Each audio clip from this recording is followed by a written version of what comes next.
Didier Deschamps doit-il rester le sélectionneur de l'équipe de France? Aujourd'hui, je réponds à cette question qui commence à faire beaucoup de débat de suite de l'Euro 2024. C'est parti, générique.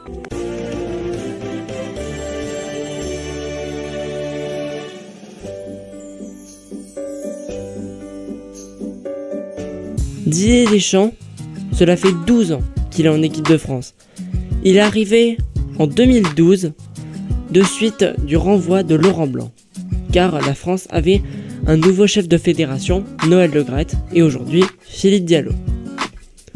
Depuis 2012, il a réussi de grands exploits avec l'équipe de France. La finale de l'Euro 2016, la Coupe du Monde 2018 et la Ligue des Nations, entre autres. Après, Didier Deschamps est la personne qui, après la reconstruction de l'équipe de France par Laurent Blanc, a réussi à sublimer l'équipe de France. Suite au match de l'Ukraine en 2013, où nous sommes déjà revenus dans une vidéo, et aussi donc la Coupe du Monde 2014, nous avons déjà fait une vidéo, puis l'Euro 2016, dont nous parlerons très prochainement sur la chaîne. Il a aussi, bien sûr, donc gagné cette Coupe du Monde 2018, après une Ligue des Nations 2019 plutôt moyenne de l'équipe de France. Il rate totalement l'Euro 2020 ou même 2021, perdu au tir au but face à la Suisse, qui va en quart de finale pour la première fois de sa vie, il faut bien le noter. Après, Didier Deschamps aura fait naître, bien sûr, Kylian Mbappé en quelque sorte. C'est lui qui l'aura sélectionné très jeune, alors qu'il aurait parfaitement pu aller en espoir ou en U18, U19.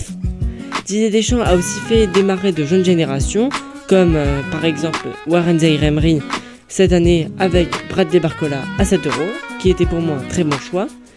Il a su faire quand même de bons choix, comme par exemple écarter à de nombreuses fois Steve Mandanda ou Olivier Giroud de l'équipe de France, mais cela est un autre débat. Et nous pourrons parfaitement le faire à un autre moment. Après Didier Deschamps, les systèmes de jeu ont varié.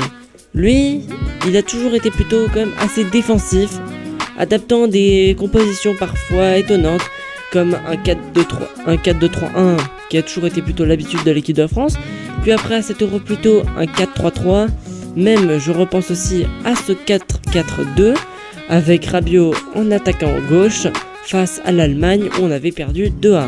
C'était un match amical, mais c'est pas grave.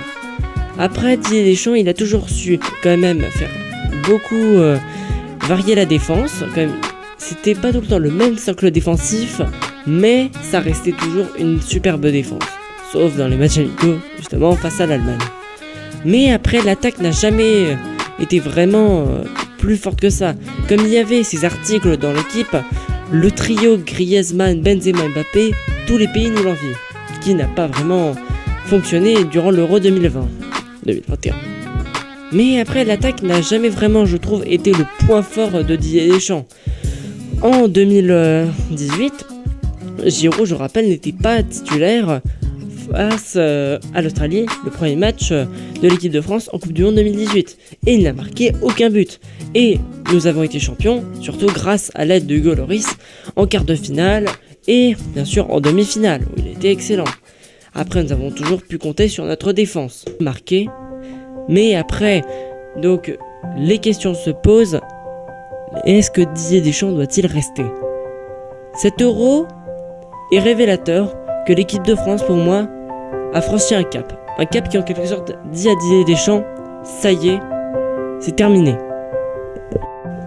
Car comme je l'ai dit plus tôt, cela fait 12 ans que Didier Deschamps est à la tête de l'équipe de France.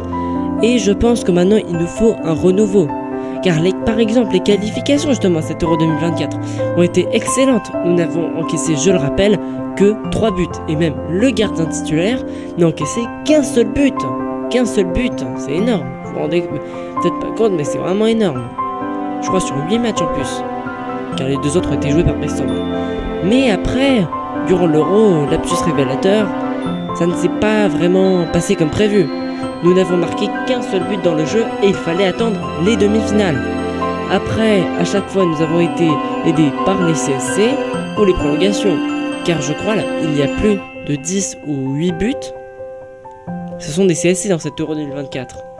Et je souligne bien cette parodie justement du Grand Môle l'imitateur que j'avais bien aimé, que je vous mets tout de suite. Oui, allô, Euro 2024? Combien pour CSC? C'est quand même un peu amusant. Bon voilà, chacun son humour. Mais après je pense qu'il faut maintenant un changement en équipe de France.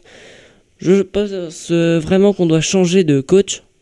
Peut-être que Zidane doit venir, ou un autre, mais je ne sais pas. Nous verrons au fur et à mesure. Peut-être que Philippe Diallo, le chef de la fédération, choisira de faire partir Didier Deschamps. Mais pour moi, Deschamps doit partir. Je vous remercie d'avoir écouté cette vidéo. N'hésitez pas à la liker et à vous abonner à la chaîne. On se retrouve dans quelques jours pour une prochaine vidéo. Ciao les gars!